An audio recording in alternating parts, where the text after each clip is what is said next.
This is a Wave breaking news alert. Breaking overnight, a man is dead after a motorcycle crashed into a garbage truck. Here's Olivia Russell with what we know in this breaking news alert. Police said the motorcycle crashed head-on into the garbage truck and the driver was thrown from the bike. This happened around 1:45 this morning in the 10,000 block of Dixie Highway and Valley Station. The motorcyclist was pronounced dead at the scene. The driver of the garbage truck stayed and worked with investigators, so no charges are expected. Right now, the northbound lanes of that stretch of Dixie are closed. They're expected to open sometime soon. Shannon. Thank you, Olivia. All right, it's just about 6 o'clock as you're getting ready to start off your work week. You can take your sunglasses and your raincoat. Huh? Yeah, you'll need both today. Okay.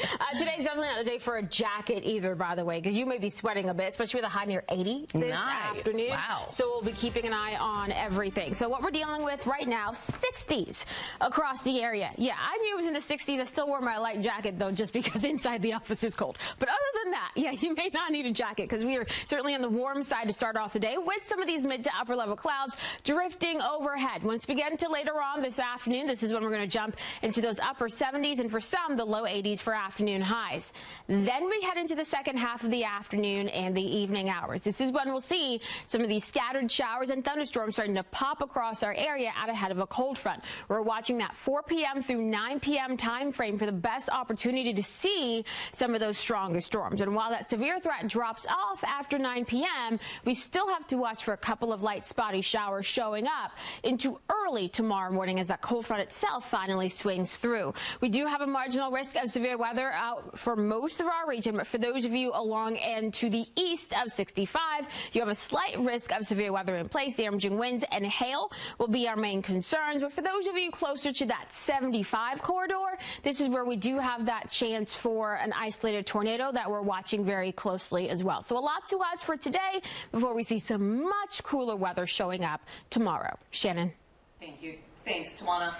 Things are slowly returning to normal at Louisville's waterfront after the Ohio River flooded its banks. MSD has taken down more flood walls, and businesses are getting their first chance now to assess the damage.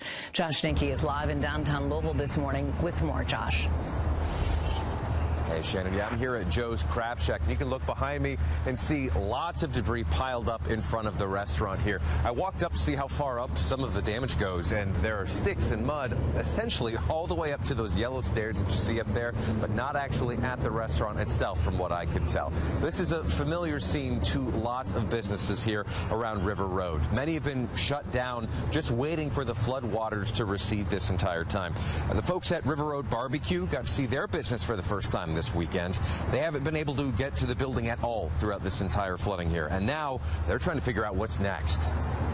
It's a big double whammy of loss of revenue and then now all of the costs associated with trying to get back on track. And this isn't the first time that restaurant has had to recover from flooding. They were also underwater during the 2018 flood.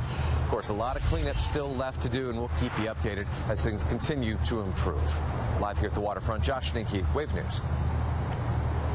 Thank you, Josh. And even though Thunder over Louisville was canceled following the massive flooding, people across our area still got together to celebrate the start of Derby season. Thunder over Louisville can be one of the biggest days of the year for businesses along the Ohio River. And that was the case for Harry's Tap House last year.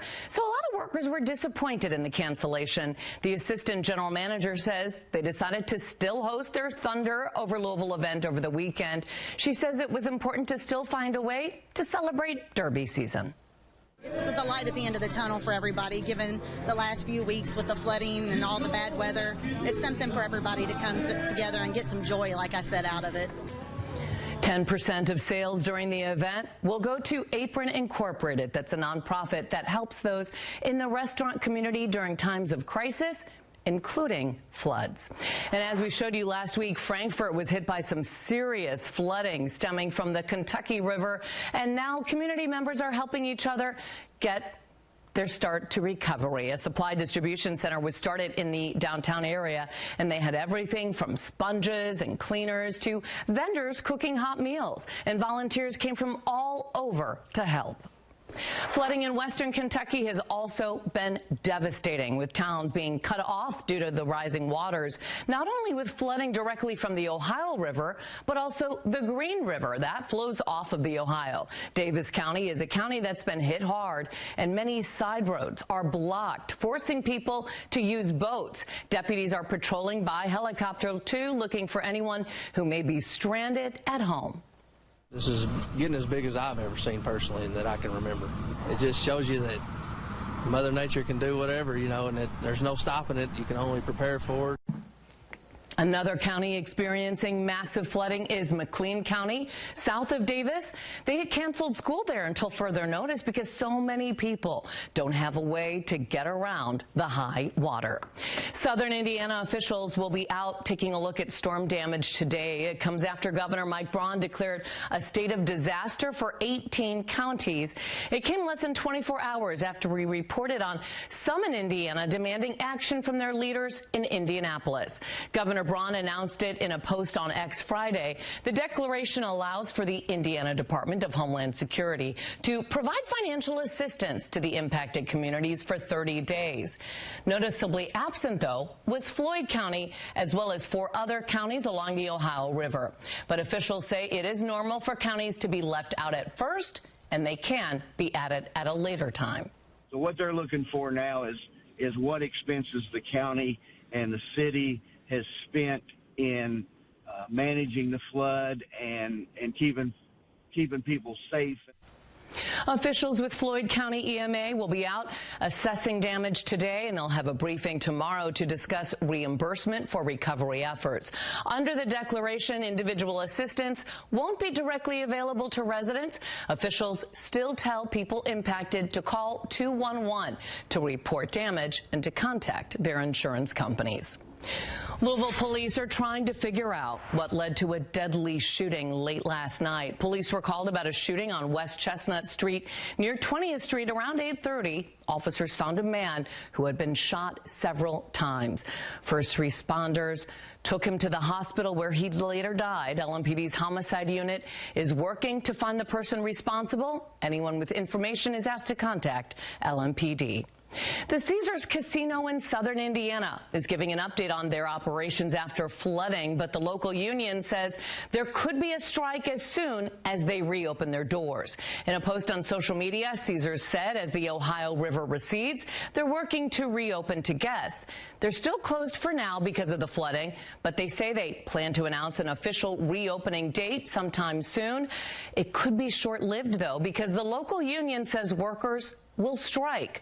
According to the Teamsters Local 89, a bargaining committee gave Caesars Southern Indiana and their Eastern Band of Cherokee Indians a deadline of noon Saturday to agree to a contract. It comes months after the contract had expired. The Teamsters says that the strike was called after Caesars and the EBCI failed to respond. They called the non-response a lack of care and respect for the workers who make them the most profitable casino in the state. They said they did not want to strike, but said none of their members' demands were unreasonable. An evidence hearing for Steve Lawson, one of the suspects in the Crystal Rogers case, is set to take place today. The Commonwealth filed a motion to have 2 hairs found inside Rogers' vehicle to be DNA tested. But Steve Lawson's legal team argued this would keep the defense from holding their own testing. A judge ruled the hairs could be inspected by an expert during this past week. A hearing on the evidence will take place today in Nelson County. Lawson is set to face trial in May in Bowling Green for charges of conspiracy to commit murder and tampering with evidence in the case of the missing Bardstown mother.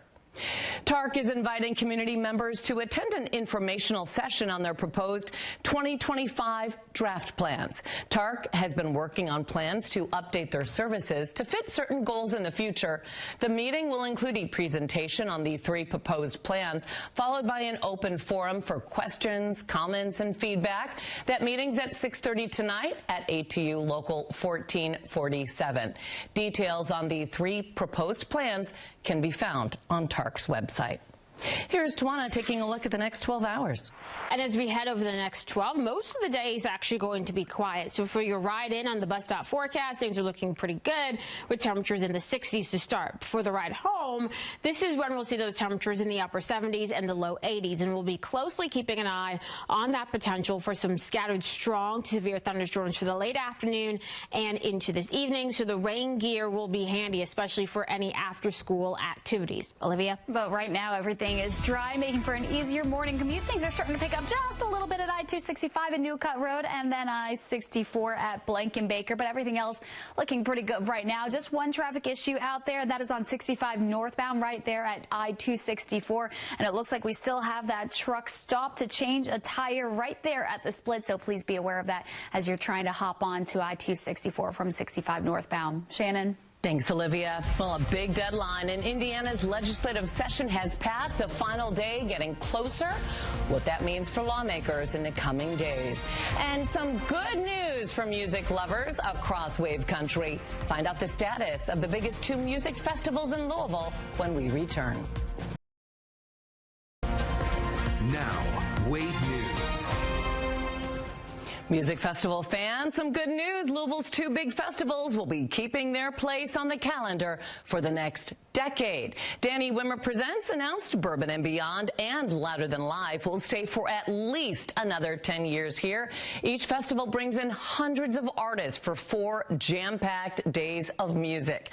It is a huge driver in Louisville's tourism, bringing in not only local residents, but thousands of out-of-state visitors too, and its impact is felt far outside of the fairgrounds. Based on the Louisville Tourism Impact Calculator, the festival's generated over $40 million in economic impact in 2024, supporting local jobs, businesses, restaurants, and more. This year, Bourbon and Beyond will take place September 11th through the 14th, and Louder Than Live will take over September 18th through the 21st. That's great that they're going to stay here. All right, here is Tawana right now. And, yeah, unfortunately, Thunder of Louisville had to be canceled because of the Ohio River. But at least we had the decent weather of the weekend to kind of make up for that a little bit. And I did see quite a few people out and about trying to enjoy some of that weather. Now, overall today, not looking too bad, but we're closely watching the afternoon and evening time frame for the potential for some strong to severe thunderstorms. As of right now, though, we're just very warm across our area with temperatures mainly in the low to mid 60s to start off the day. Peeking in the cordon, it's quiet, it's early. We are waiting very patiently for that sun to come up over the horizon. That happens in less than an hour. As of right now, we're talking mainly upper level clouds drifting overhead, and we're seeing those on the satellite and radar as of right now. But in terms of any rain, we are dry to start today. We won't see that rain chance bumping up until after this warm front moves through our region, and then we see the cold front approaching later on this evening. So as of right now, yes, as I mentioned, we are warm and we are quiet to start off the day. We'll watch temperatures jumping all the way into the upper 70s and for some the low 80s for this afternoon as we deal with a mix of sun and clouds overhead. Then as we head into the late afternoon and evening hours, this is when we'll start to see some of these scattered showers and thunderstorms firing up across our area, especially for those of you east and south of the metro. Really between that 4 p.m. through 9 p.m. time frame is when we have a better opportunity to see some of those strong severe storms. And as of right now, it looks like our Kentucky counties has a much better chance to see some of those storms later on today. Once we get past 9 p.m., that severe threat drops off, but then we're still going to be patiently waiting for the cold front to arrive. So we're going to keep some sort of rain chance in our forecast even into early tomorrow morning. But still, most of us underneath that marginal risk of severe weather, level 1 out of 5, but we do have that level 2 out of 5, that slight risk in place anywhere from Carroll County into the eastern half of the metro and south into Marion County. And once again, we're watching that 4 p.m. through 9 p.m. time frame. Damaging winds and hail will be our main concern. But for those of you closer to the 75 corridor, so the further east you are, that is where we have a better chance for an isolated tornado. Cannot rule that out entirely. Once again, to early tomorrow morning, as I mentioned, that cold front finally moving pushing through at that point, bringing some additional light showers with it, and then we'll finally dry out by the time the sun comes up on your Tuesday morning. How much rainfall will we see? Well, a lot of us will see less than 1/10 of an inch of rain. Some of you won't even see a drop of rain for today. However, for those of you who do deal with repeated rounds of these showers and thunderstorms, especially for those of you east and south of Louisville, this is where we could see some of those higher totals showing up. Tomorrow morning, we'll wake up to temperatures in the 40s across the area, so cooler then, and it will be even cooler as we get into your Tuesday afternoon. Still keeping some of those clouds overhead through Tuesday afternoon with highs then only in the 50s, some 60s for Wednesday and Thursday, jumping to near 80 for a high on Friday as the wind starts to pick up out ahead of our weekend system. This will bring some showers into our region on your Saturday. We'll keep an eye on a couple of thunderstorms as well. Now, that front looks to lift to the north on Sunday, allowing us to have a decent amount of dry time for a good chunk of our Easter Sunday before another front sweeps in on Monday, bringing some additional rounds of showers and thunderstorms then. So we'll be watching the beginning of next week very, very closely. Next Tuesday, still looking quiet before we add back on that potential for additional rounds of showers and thunderstorms for the middle of next week.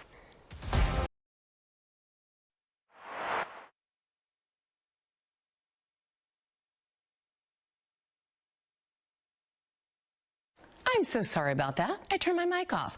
All right, now we're working. Churchill Downs is just 19 days away from Kentucky Derby 151. And now that all those Derby prep races are behind us, this is who we should see running in the Kentucky Derby.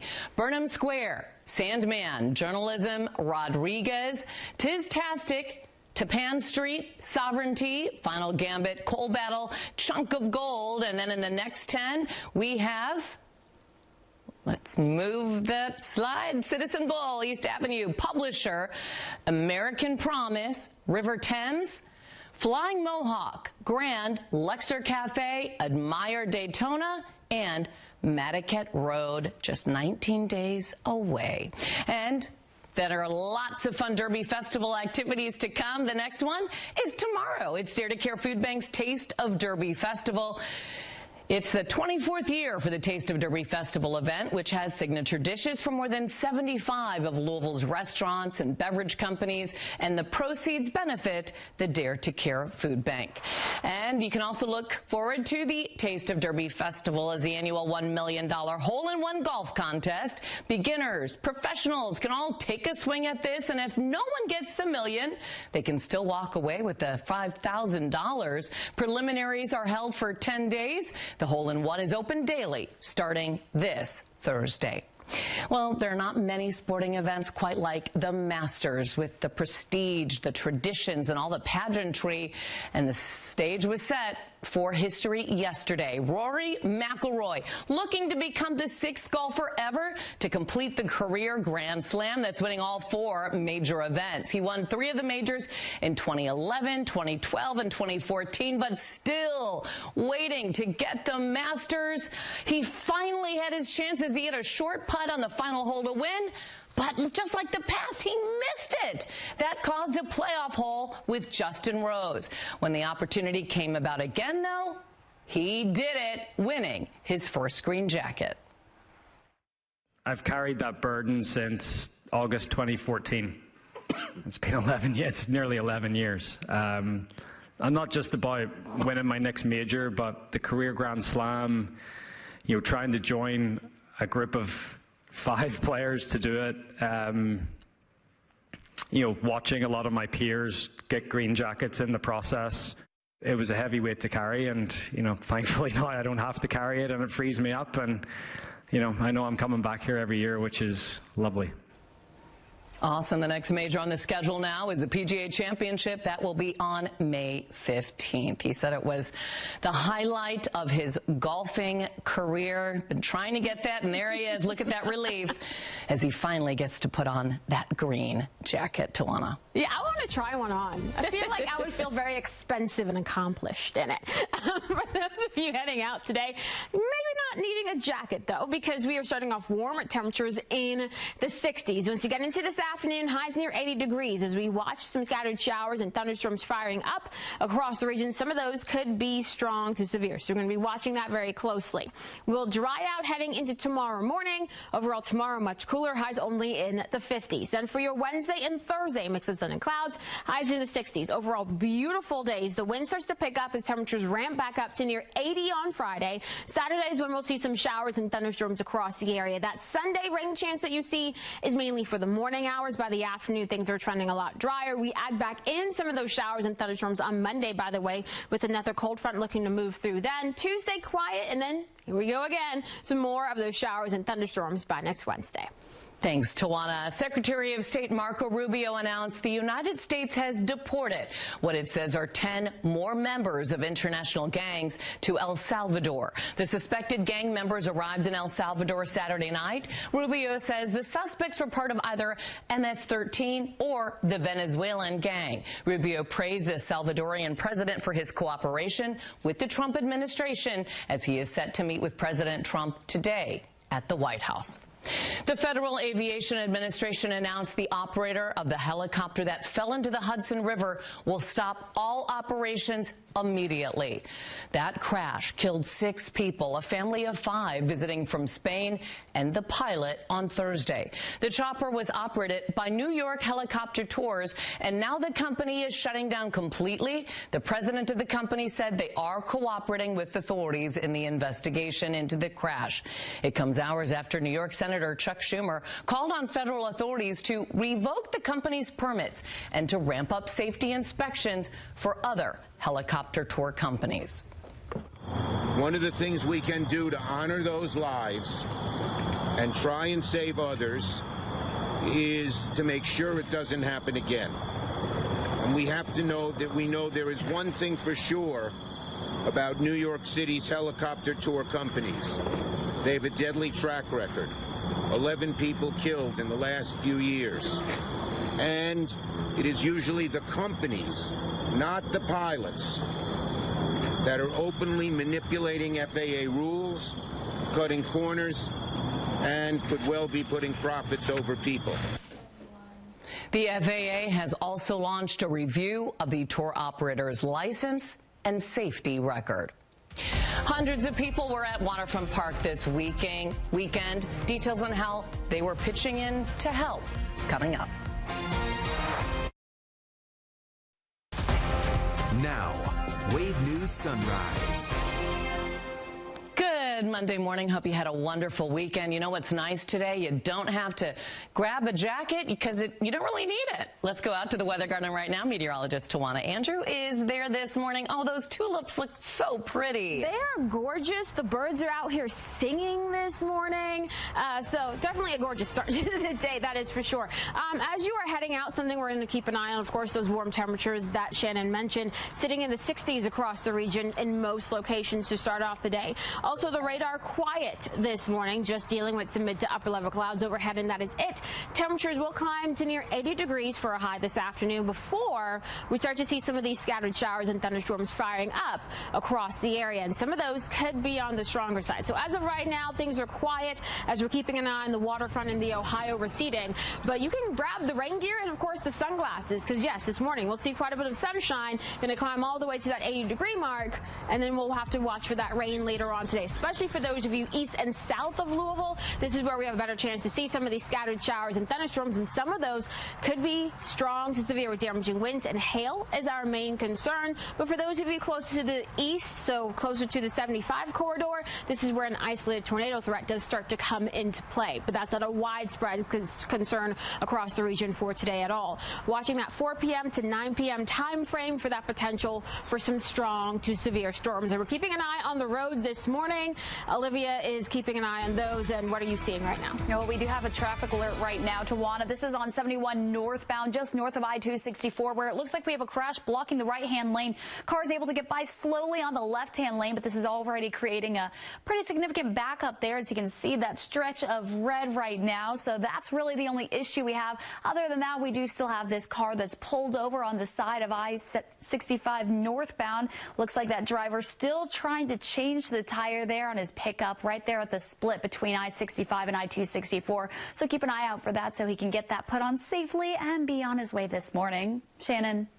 Thank you, Olivia. The Ohio River is now back to normal levels, sitting at just under 18 feet. That's basically half of the water level when it crested last week, and now there are new signs the waterfront is returning to normal. Wave News reporter Josh Ninke is live at the waterfront this morning with more.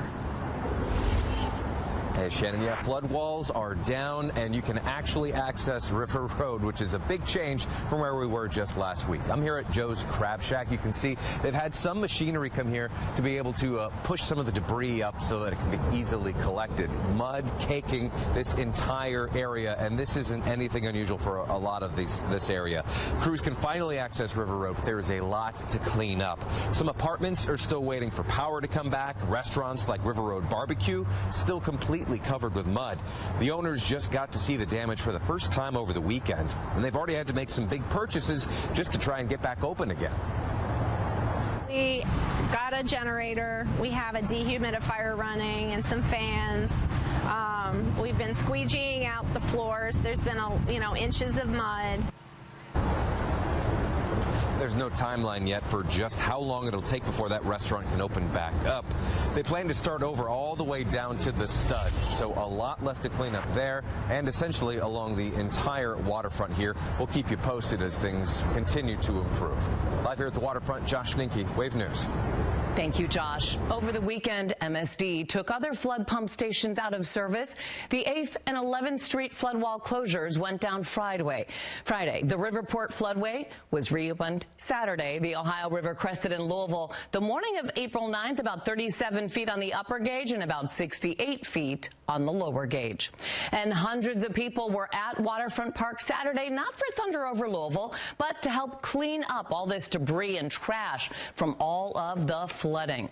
Volunteers fanned out across the Great Lawn, cleaning up all sorts of things. More than 300 volunteers showed up with less than a 24-hour notice with boots, gloves, long pans to safely move fallen branches and even entire parts of trees.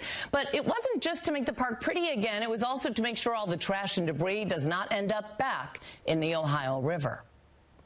I'm surprised at the turnout too. I mean, there's like way more people here than I expected, and it just really shows like how willing people are to help, because it's kind of like a once in a while thing. So, and glad we're doing it. Yeah. Waterfront Park staff says they will keep monitoring debris to see if they'll schedule any more of these cleanup efforts. Mayor Greenberg said he was confident Festiville would be able to go on as planned, and that is scheduled to be in the park from April 24th to May 2nd. A similar story, too, in Woodford County. Flood survivors are now clearing out their homes from the damage left behind. Volunteers have been in the community helping people. One youth minister says cleaning out a house is taking on a whole new meaning. I lived here probably about 10 years ago. It wasn't a good time of my life, but yeah, I lived here, so it's very surreal to be able to come back here and give back, because it's what we're supposed to do. We're supposed to be the hands and feet of Jesus. There's going to have to be combined efforts for weeks on just to help people with the drywall and getting everything dried out and cleaned out. So it's not just for today. It's going to be continuous efforts that are being done to help, people in Woodford County. The Kentucky River has returned to normal levels, and you can support those impacted by the flooding on your next trip to the grocery store. Kroger locations across Kentucky and southern Indiana are making it easy for you to donate. After getting all the things you need on your list, you can then round up your purchases at checkout to the nearest dollar. 100% of those donations will go toward the American Red Cross to help families in recovery. Kroger is fundraising now through Saturday, May 3rd. A man accused of shooting another man during a carjacking has been arrested. LMPD arrested 31-year-old Montrell Thompson Saturday night. Police were called about a shooting on National Turnpike around 9:45. The victim told officers he was carjacked at gunpoint and grazed by a bullet in the process. He was treated by EMS at the scene. LMPD spotted the stolen car shortly after. Officers chased after the vehicle until it was stopped on Taylor Boulevard, and Thompson Thompson was arrested. He's expected to appear in court this morning. A woman's been arrested for allegedly stabbing a Jewish hospital worker. It happened around 7:15 Saturday morning. Reports say the employee was leaving work when Lacey Wilson walked up to her and stabbed her. The worker then went back into the hospital. She's expected to be okay. LMPD arrested Wilson on several charges, including assault. Wilson is expected to appear in court this morning. The woman accused of helping Austin Shepard escape police after he shot an Orange County deputy is expected to appear in court today. Victoria Howard is facing charges for helping Shepard escape to Louisville. It happened after Shepard allegedly shot Deputy Zach Andrews several times January 3rd. She is one of 2 people being charged with assisting a criminal and false informing. Deputy Andrews returned home this past Wednesday after spending more than 4 months in the hospital. Bills throughout the Indiana State House took on hefty rewrites Thursday as end-of-session deadlines loomed. Thursday marked the last day for bills to advance from committees. Floor amendments in both the House and Senate must be approved by end of day today in time for final chamber votes tomorrow. After that, any other bill negotiations will be hashed out in conference committees, largely behind closed doors before the last week of April, when the legislature is required to wrap up. 45% of Indiana's 2025 senior graduating class have filled out the application for financial aid for college. The due date for these students in Indiana is tomorrow. On the FAFSA, which was revamped last year, each person contributing information gets their own student aid login, and documents you'll have to have on hand include bank statements and tax returns. Despite the changes at the Department of Education, the FAFSA remains unimpacted. Here is Tawana taking us through the next 12 hours. And as we head over the next 12, starting off the day on the dry side, but as we get into the late afternoon and then the evening, this is when we'll start to see some of these scattered showers and thunderstorms popping up across wave country, some of which could be strong to severe. I'll break down the threats and the timing on the other side of the break. Breaking overnight, President Trump says new tariffs are coming and they could affect how much you pay for your smartphone. Here's Olivia with the latest target in this breaking news alert. Last night, President Trump said he would be announcing the tariff rate on imported semiconductors over the next week. That means that the exclusion of smartphones and computers from his reciprocal tariffs on China will likely be short-lived as Trump looks to reset trade in the semiconductor sector. He announced that protection for smartphones on Friday. Then that new announcement yesterday, he added that there would be flexibility with some companies in the sector, but declined to say whether some products like smartphones might still end up being exempted. The tariffs could have a major impact on tech giants like Apple because the majority of its smartphones are produced in China. We'll keep an eye on this. Shannon. Thanks, Olivia. The ever-changing tariff landscape has many businesses scrambling to plan ahead. One Lexington business has already received early shipments to avoid price increases. While it's early to be stocking up on pumpkins and Christmas decorations, the owner of this home goods store says it's the best solution for them. So they've already received a dozen pallets of items from China for the fall and Christmas seasons. And by getting these supplies in before the tariffs went into effect, the business says they can keep their prices the same for now. So why not just buy American products? This is their answer. We used to make these flowers here in the country, but now all of it's moved overseas, and it's been overseas for a number of years. There aren't American companies for us to order these products from. If we could find it here, we would. But when people say buy American, don't forget we're the American, we're the store, the small businesses that actually build the community.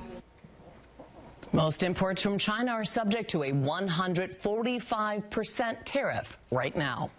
A ninth grader in Nevada used CPR skills learned in school to save her father's life. Iris Ibarra Montez jumped into action when her father had a medical emergency at home. She said she quickly recognized the signs of cardiac arrest and started chest compressions, keeping them up for more than 10 minutes until paramedics got there.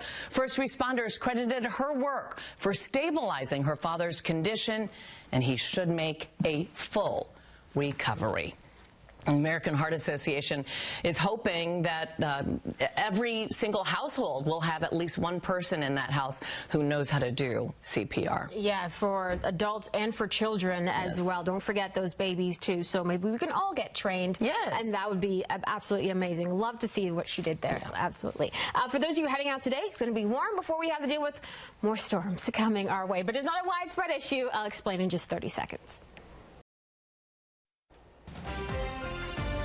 Good morning, meteorologist Tawana Andrew here with a check of your forecast and what we have going on right now. Quiet conditions and warm conditions, mainly sitting in the low 60s to start off the day with a couple of 50s here and there. We're sitting at 57 degrees right now in Madison. That is our cool spot, but we're also seeing some of those 50s showing up just outside of the Louisville metro. Our SkyTrack camera looking to the east from downtown. Absolutely gorgeous start to the day. Yes, we have some of these mid to upper level clouds overhead, but they will make for a gorgeous sunrise, and we're seeing those exact same clouds showing up on our satellite and radar as of right now. No rain in our area. We are watching that warm front currently making its way through wave country. That's going to kick up the wind a little bit, so some of those gusts as we head throughout the day will be near 20 to 25 miles per hour, but we can deal with that. And the cold front off towards our west, that is also getting closer. That will be responsible for rain chances later on today. But this morning, we're just talking about a mix of sun and clouds. Should be enough sunshine across the region to push us all the way into the upper 70s and the low 80s for your afternoon highs. Now, after 4 p.m., this is when we'll start to see some of these scattered showers and thunderstorms firing up. Some of these can be strong to severe. Eventually, that line of showers and storms will push further to the south as the evening goes along, and we're going to keep that potential for some of those strong to severe thunderstorms at least through 9 p.m. So it's that 4 p.m. through 9 p.m. time frame that we have to watch for that severe potential. Now, once we get further into the overnight, early tomorrow morning, still going to keep some scattered showers and thunderstorms in the forecast as we wait for the cold front to completely sweep through our region. Most of us are underneath that marginal risk of severe weather. However, for those of you further to the east, we're talking from Carroll County into the Louisville metro and south towards Marion County, you are underneath that slight risk of severe weather. Damaging winds and hail will be our main concern.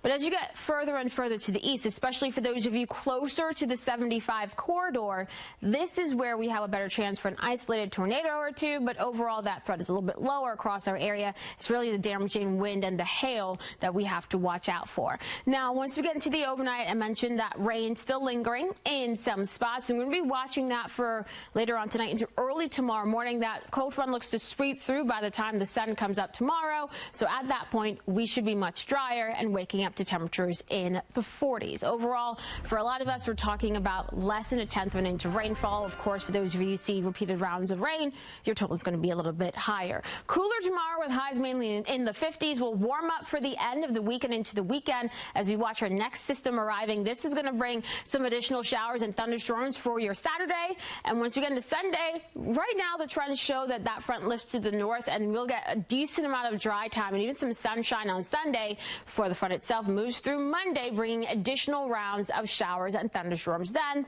Tuesday, quiet, still warm, and then we'll watch for some more storms showing up for the middle of next week. Shannon. Thanks, Tawana. Taylor County is dealing with some continued water issues with hundreds of people at risk of losing their service. A break happened on flooded land on Kentucky Highway 70 just east of Highway 76 last Thursday. Divers had to swim down more than 12 feet to find that break and access the emergency shutoff. The city of Campbellsville says its plan now is to flush the main and get any mud out of the system, and after that, they can restore service for all customers except those on Schaffner Road because they won't have water for weeks. Once water is restored, customers should open their faucets to relieve trapped air. A boil water advisory is in place for people on both sides of Highway 76 and Speck Ridge Road until the Division of Water confirms it is safe.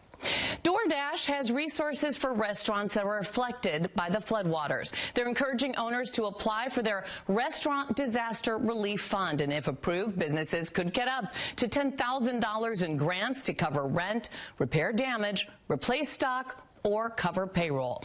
Go to DoorDash and search Disaster Relief Fund to see if your restaurant is eligible. Now here's Olivia taking a look at the big stories we're following from around the country and the world. The family of Eric and Mile Menendez is calling for the Los Angeles County District Attorney's Office to be removed from the brothers' case, claiming the use of a graphic photo at a court hearing on Friday caused the brothers' aunt to be hospitalized. The family said the DA's use of the photo was a violation of Marsy's law, which grants victims the right to fairness, respect, and dignity. In a statement, the DA's office said prosecutors did not intend to cause distress or pain to the people who attended the hearing. The retrial of Karen Reed continues today. The Massachusetts judge will add 2 more alternates to the jury before opening statements. 45-year-old Reed is accused in the death of her boyfriend, who was a Boston police officer. That first trial, though, ended in a mistrial.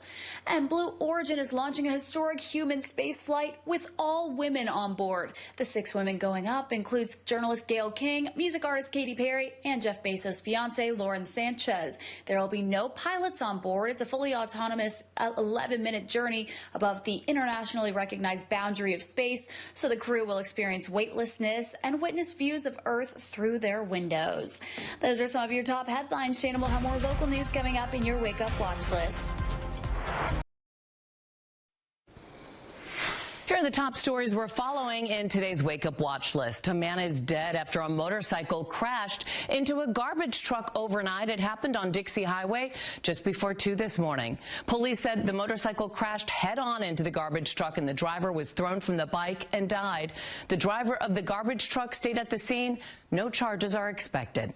An evidence hearing for Steve Lawson, one of the suspects in the Crystal Rogers case, is set to take place today. The Commonwealth filed a motion to have 2 hairs found inside Rogers' vehicle to be DNA tested. However, Steve Lawson's legal team argued this would keep the defense from holding their own testing. Lawson is set to face trial in May in Bowling Green for charges of conspiracy to commit murder and tampering with evidence. TARC is inviting community members to attend an informational session on their proposed 2025 draft plans. The meeting includes a presentation on the 3 proposed plans, followed by an open forum for questions, comments, and feedback. The meeting starts at 6:30 tonight. It is at ATU Local 1447. Details on the 3 proposed plans can be found on TARC's website. Well, as you're heading out this morning, you don't really need a jacket. No, because we're talking about the warm temperatures across the area. Most of us sitting in the low 60s to start off the day. And we're seeing this gorgeous sunrise showing up on our SkyTrack camera in Starlight, Indiana. Keep in mind, for many of you, you are going to start off the day with all of that sunshine. But as we continue throughout the day, we're going to see a mix of sun and clouds. And then we'll talk about some scattered showers and thunderstorms showing up for this afternoon. So after we see that high near 80 degrees, that is when we'll see some of those showers and thunderstorms firing up. Really watching that 4 p.m. to 9 p.m. time frame for the best opportunity for some of those strong to severe storms. Then we'll be cooler on your Tuesday before temperatures actually start to rebound for the end of this week. And then we'll watch for some rain chances over the Easter weekend. Taking a live look at a crash right now on 71 northbound. This is just north of I-264, where we still have that crash blocking the right-hand lane. Traffic able to get through on the left-hand lane, though, so at least able to move in that area. But that backup is starting to stretch onto the Waterson, so expect some delays there as you're headed out this morning.